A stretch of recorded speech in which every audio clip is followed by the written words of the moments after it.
Hello, how are you today?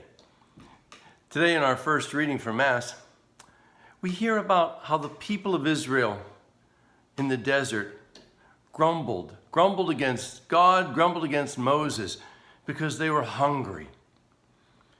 And that word hunger is a word that we use for a variety of different things.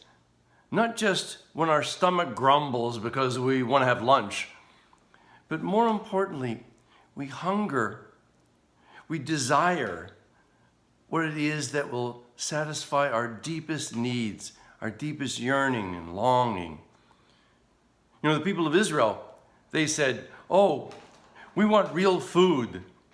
We want something to eat. But they wanted more than just that.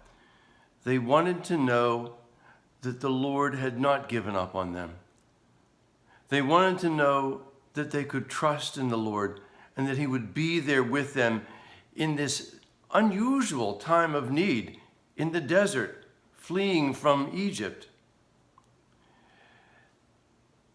We too yearn. We yearn for purpose. We yearn for meaning. We yearn to be something greater than we could ever imagine.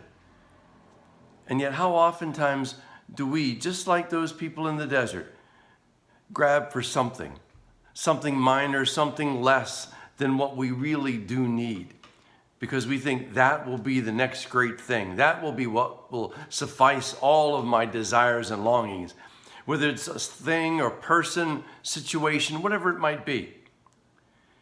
And then we find those things are fleeting. They come, they go, and we're still hungry. You know, today in the gospel, we hear Jesus give us that parable about the sower and the seed.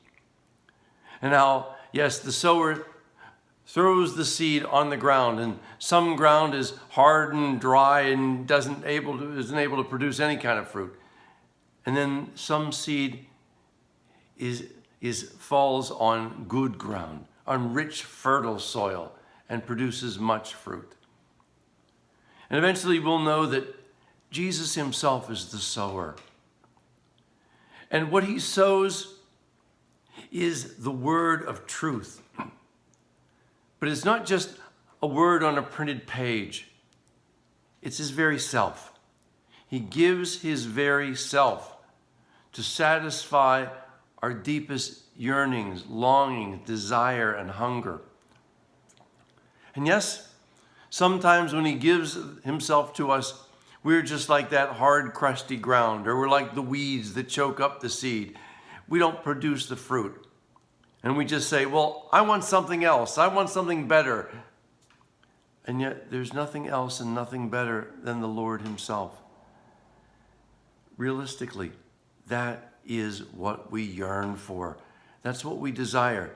He is what we yearn for. He is what we desire. Because the Lord is the fulfillment of all of our needs, all of our desires, all of our hungers.